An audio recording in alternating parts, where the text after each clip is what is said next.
This is Audiobook Warriors.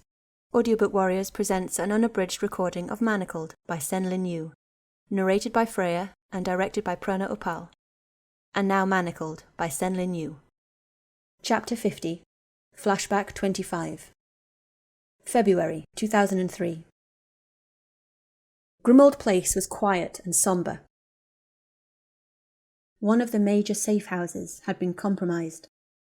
It had housed several significant figures in the Resistance, members of the DA and the Order.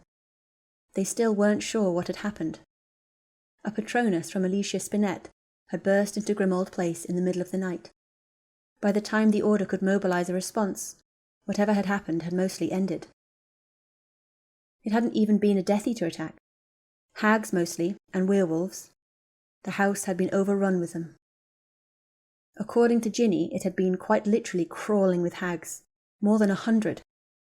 Many of the survivors brought back to the hospital were missing too many internal organs to be healed. Alicia Spinett, Delia Stiggle, Septima Vector, and about 30 other people had died. It abruptly shattered the high spirits that had been buoying the Resistance.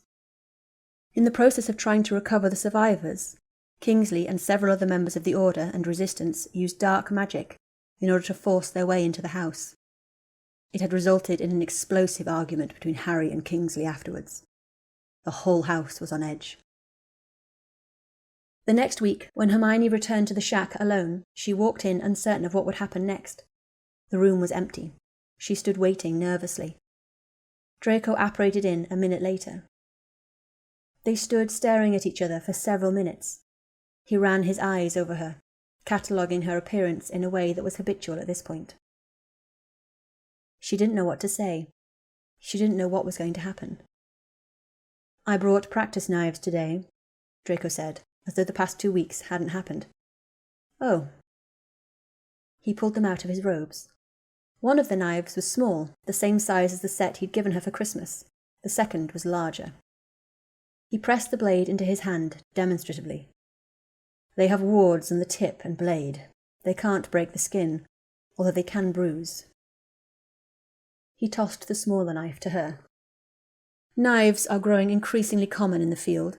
Hags regularly carry them. Death Eaters are beginning to pick up on the trend.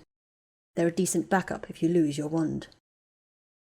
Hermione examined the knife, running her finger along the edge that appeared razor-sharp, but felt more like the handle of a piece of cutlery.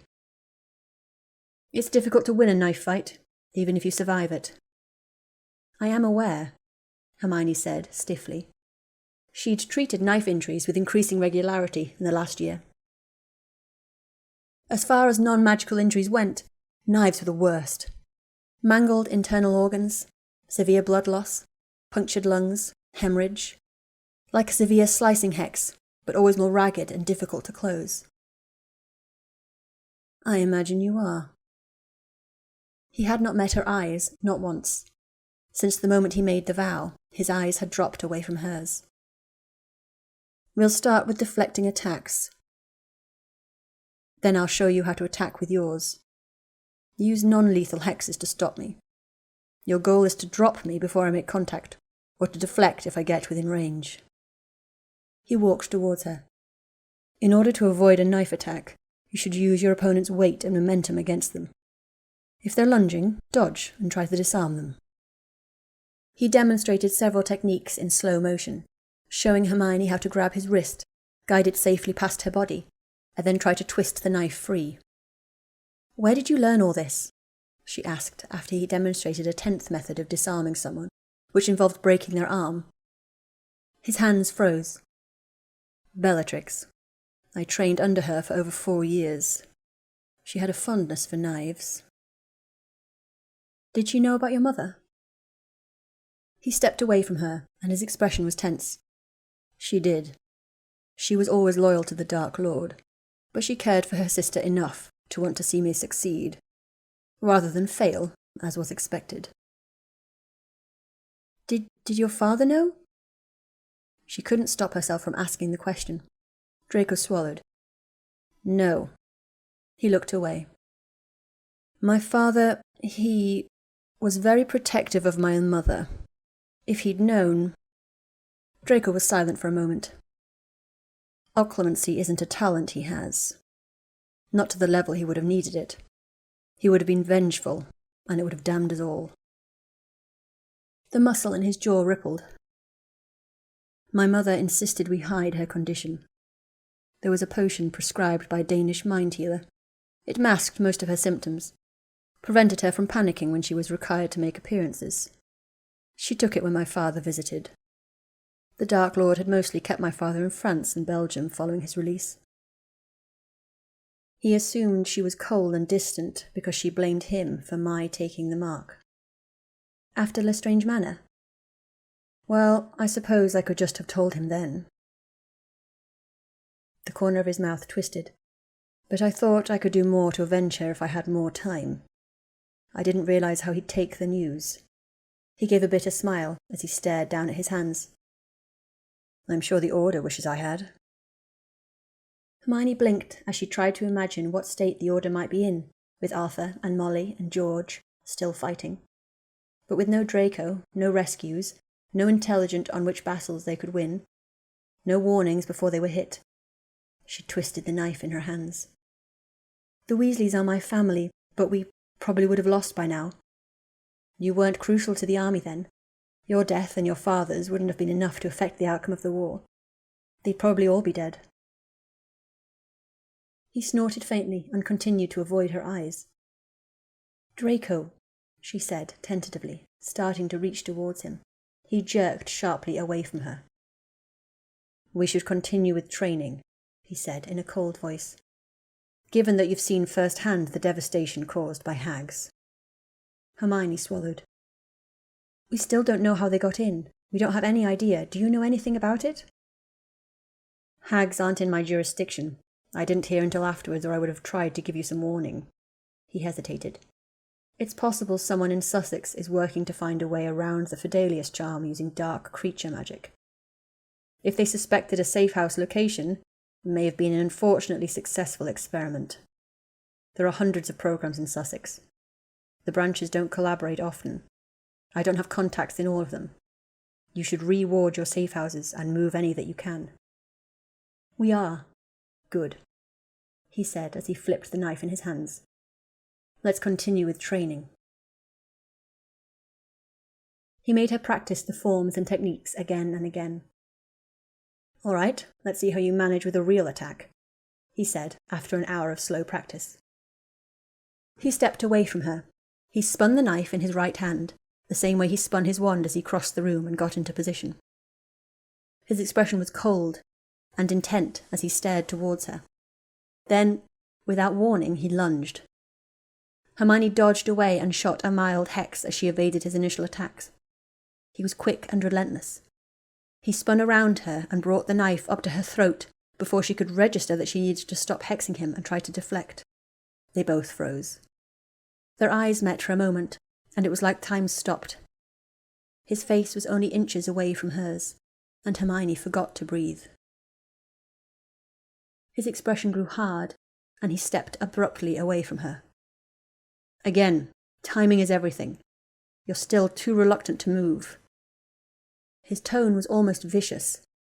He stalked across the room and attacked her once more. After an hour, he stopped. All right, that's enough for today, he said, walking away from her. He reached into his robes and pulled out a scroll. Hermione bit her lip, went over to her satchel and withdrew an envelope. She gripped it nervously in her hands as she turned to face him. Moody said to give you this, she said, glancing down at the floor. It appeared to have been carefully scrubbed. She looked up in time to see his expression flicker. Of course, my orders for the week. His mouth twisted briefly as he jerked it from her fingers. She accepted the scroll in his hand and then stood, hesitating. Draco, run along home now, Granger. I have work to do. His tone was cold. He turned away from her and ripped open the envelope. Hermione stood for another minute, studying his back. He didn't look back at her. He disappeared without a sound. The next week, he still wouldn't meet her eyes. He barely spoke to her, He'd train her for exactly 2 hours a week, hand over his intelligence reports, take his orders from Moody, and leave. But he was alive. She got to see him and know that he was still alive. However, being alive did not appear to be something he cared about. He just looked tired. The rage around him felt smothered. He appeared to be existing out of sheer obligation. After 3 weeks, she caught him by the wrist as he was accepting the envelope in her hand. "Draco, please, look at me," she said, her voice pleading. He jerked his hand away and looked up at her. His face and eyes were cold. "Is this not enough for you, Granger? Is there something else you want?" "No, I'm sorry," he sneered. "Perhaps someday, when I have time, I can make a list for you of all the things that apologies don't fix." Hermione's hand dropped. "Draco, He was gone. She returned to Grimmauld Place. Her chest felt hollow. Everything felt void. She wanted to get rid of her books, her journals, everything related to Draco. It felt vindictive and cruel to have a notebook with neat bullet points. Sensitive hands. Cruciatus treatment, useful context for physical contact. Shoulders and neck. Scars, very responsive. Lower jaw near ears. Cheekbones. As well as notes for herself. Definite interest in hair. Loosen braids after foraging. Pull a few curls free. Wrists easy contact. Find context for pulling up sleeves. Likes neck, throat. Possessive trait? Wear collared shirts partly unbuttoned or V-necks. Borrow Ginny's blue boatneck shirt. All the psychology books, the books on emotional trauma, on attachment disorders, on body language and involuntary physical cues, she wanted to burn it all. She went up to her shared room with Ginny. Harry was currently on a mission in Scotland. The Order was trying to find a way to break into Hogwarts. It was the only place they were almost certain there was a Horcrux to be found, but the castle was impenetrable. The Death Eaters were thorough when the prison was set up. Hogsmeade had been nearly razed in the early years of the war. There was no Shrieking Shack or tunnel via the hump on Gunhilda the Gorsmore. The Order kept trying to find a way past the wards without success. It was Harry's third mission there. Harry, Ron, Terry Boot, and Zachariah Smith had been sent. Harry hadn't spoken to Hermione since Christmas. She cast the unlocking charms on her bedroom door and pushed it open. As she walked in, she heard a quick gasp. Ginny was huddled next to her bed, quietly sobbing. She turned sharply when Hermione entered the room. Ginny's expression as she turned and caught sight of Hermione was anguished. Her chest was stuttering sharply as she gasped rapidly through her open mouth. Even her red hair was wet with tears. "Ginny," Hermione said. "Ginny, what's wrong? What's happened?" "I don't know." Ginny forced the words out and started crying harder. Hermione knelt down next to her friend and hugged her. "Oh God, Hermione," Ginny gasped. "I don't know how—" Ginny broke off as she struggled to breathe. Choked, hiccuping sounds emerged from deep in her throat as she fought against the spasming lungs. "It's all right. Breathe. You need to breathe. Tell me what's wrong and I'll help you," Hermione promised as she ran her hands up and down Ginny's shoulders. "Just breathe. In to a count of 4, hold it, then out through your nose for a count of 6. We'll build up to that. I'll breathe with you, all right? Come on, breathe with me. I've got you." Ginny just cried harder. "It's all right," Hermione kept saying as she started taking deep, demonstrative breaths for Ginny to follow. She held Ginny tightly in her arms so that she'd feel Hermione's chest expanding and contracting slowly as a subconscious cue. Ginny kept crying for several more minutes before her sobs slowed and her breathing slowly began to mirror Hermione's. "Do you want to tell me what's wrong, or would you rather I go and get someone else?" Hermione asked when she was sure Ginny was not going to keep hyperventilating. "No, you can't." Ginny gripped Hermione's shirt roughly to stop her. "Oh God, I don't—" Ginny started sobbing into Hermione's shoulder again. "I didn't mean to," Ginny sobbed. I didn't mean to. I don't know what I'm going to do. Ginny, what's wrong? Hermione was growing cold with dread. What had possibly happened to make Ginny cry so much? Ginny was silent for several seconds. Then she drew a deep breath and held it for a moment. I'm pregnant. Ginny burst into tears again. Hermione jerked back and stared at Ginny in horror. She felt as though she'd been violently punched in the chest. How? Did the contraceptive potion not work? Hermione felt on the verge of a panic attack of her own. God! If the contraceptive potion had failed, if Hermione were pregnant, she'd have to abort it. She couldn't be pregnant during a war. It was not worth the risk. Pregnancy would cause her magic to destabilize. She regularly used certain spells, countering curses, that were the darker shades of grey. It was cumulative, and the exposure could result in fetal abnormalities. It might have already, if she were pregnant. Now that Padma had mostly replaced her, developing counter curses was one of the most vital things that Hermione did in the hospital wing.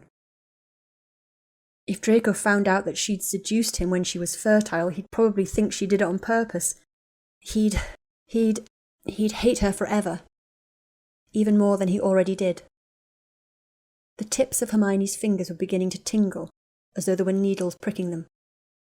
Ginny's expression furrowed. She stared at Hermione's frozen expression as she smeared her tears away with the back of her hand. No, I didn't. I was only taking it when Harry was here. Because of the taste, you know? But last month, when I was in Ireland and he and Ron showed up at the safe house, I didn't have the potion with me. I thought it was just once. The charm should be enough. Ginny sniffled and buried her face in her hands. Hermione nearly collapsed with relief. There wasn't anything wrong with her contraceptive potions. Hermione shoved the line of thought away and slammed her occlumency walls in place, forcing herself to focus on Ginny.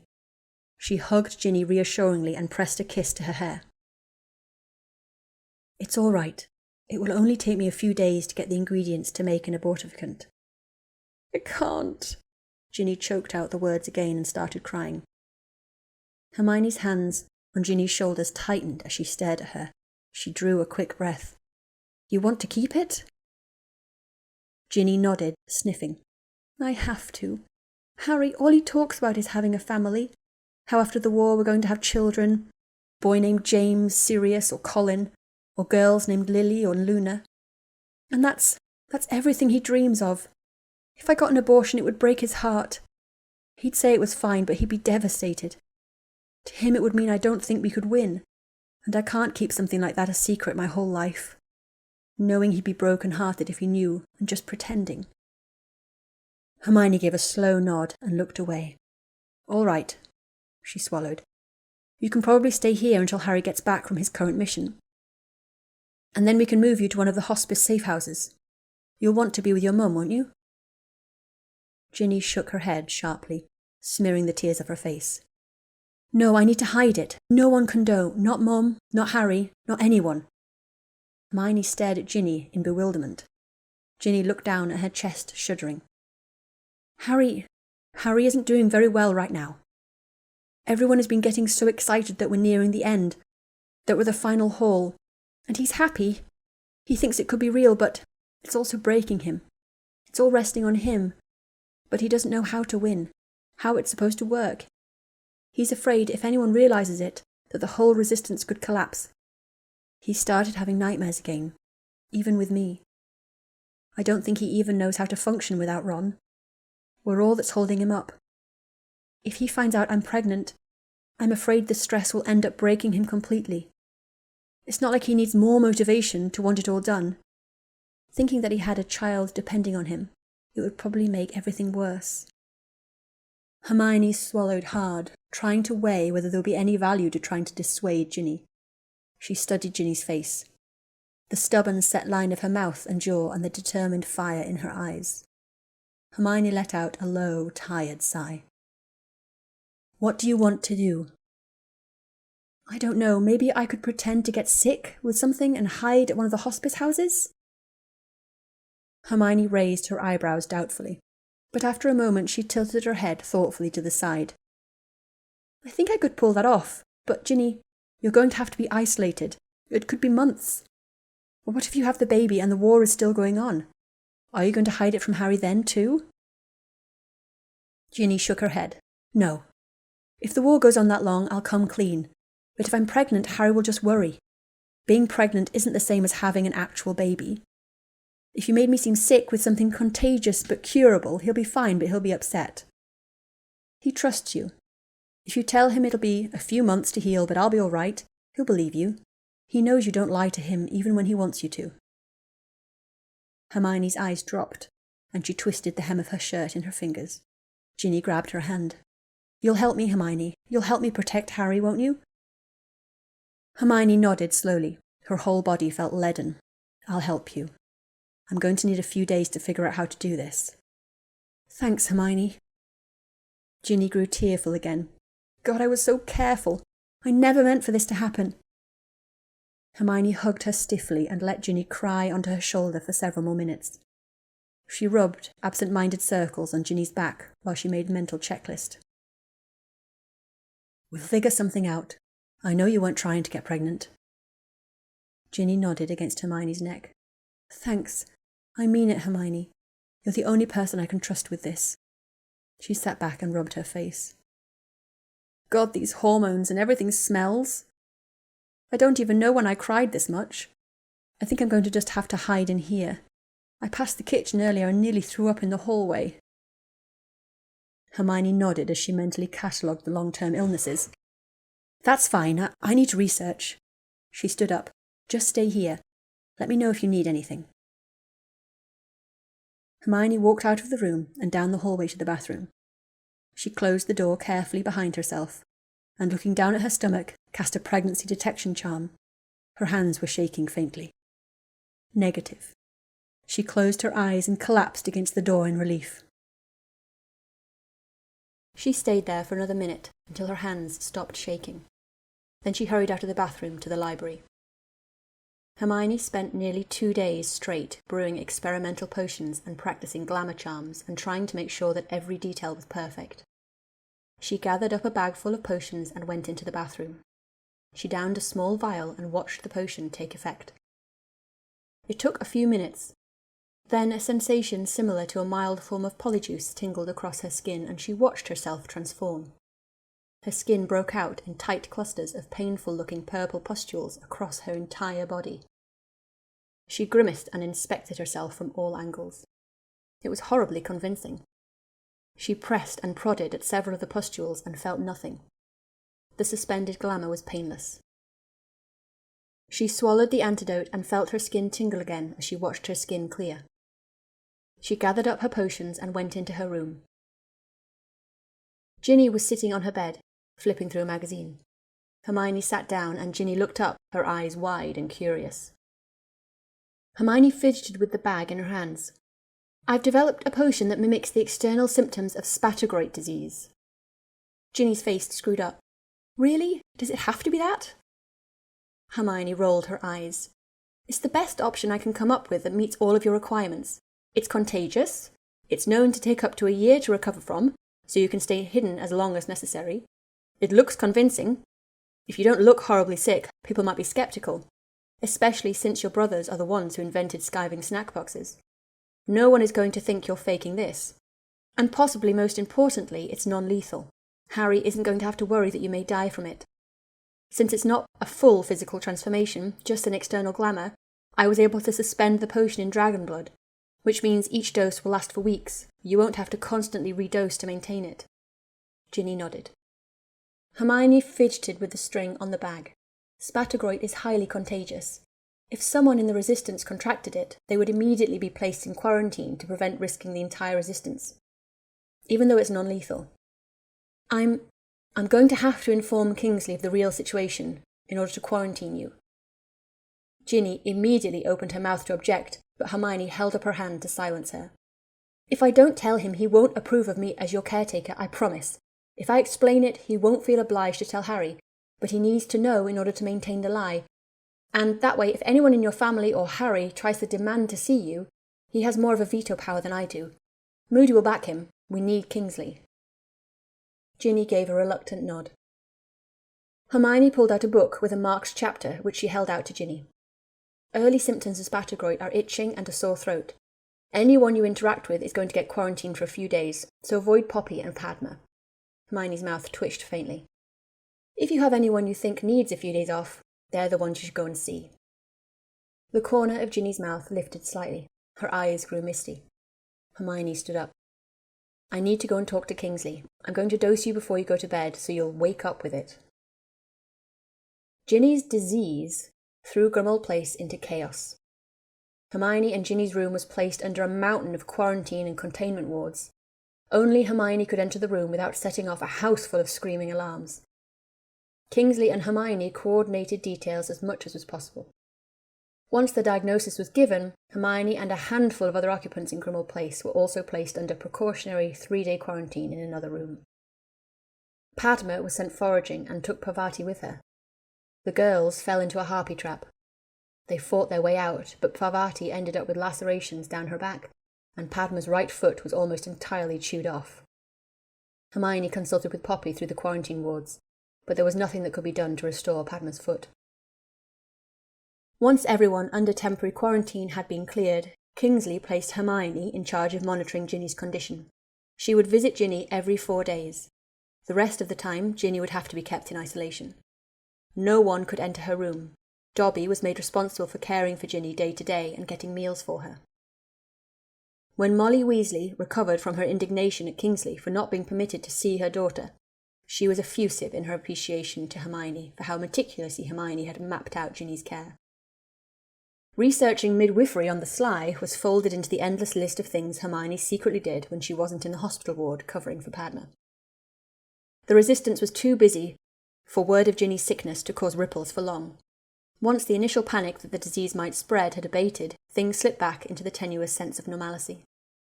Hermione only had to dread Ron and Harry's reactions when they returned from Scotland. Her whole life felt tense without any sense of relief. She felt worn through, stretched out until she was nearly transparent. She worried every day about Draco, but seeing him was just a different kind of agony. He was gaunt and on edge. He'd barely look at her. He'd barely speak to her. He trained her. He turned over his information. He accepted his orders from Moody. He left. When she tried to speak to him, he just grew colder. After several more weeks, he paused and looked over her again, rather than just leaving. Tell Moody to feed you. You look like a corpse.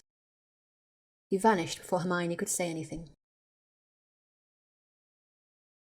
When she returned to Grimmauld Place, Angelina looked up from the match of wizard's chess with Katie, her expression sober. Harry, Ron and Terry are back. The Order is debriefing them now. No one's told them about Ginny yet. Hermione nodded and went into the dining room. The castle has so many wards it's hard even to find, Harry was saying in a low, reluctant voice when Hermione opened the door. He was slumped low in his chair. His eyes had such dark shadows under them that they looked bruised. We went through the ruins of Hogsmeade trying to find any of the old tunnels. We tried digging out Honeydukes, but it collapsed. So we had the idea of trying to approach through the back lake. But when we went in, Inferi started coming and that's when Zacharias... It wasn't Harry's fault. The lake was my idea, Ron broke in as soon as Harry's voice trailed away. When he tried to go in after Zacharias, I stopped him. Ron had a faintly dazed expression, as though he were in shock.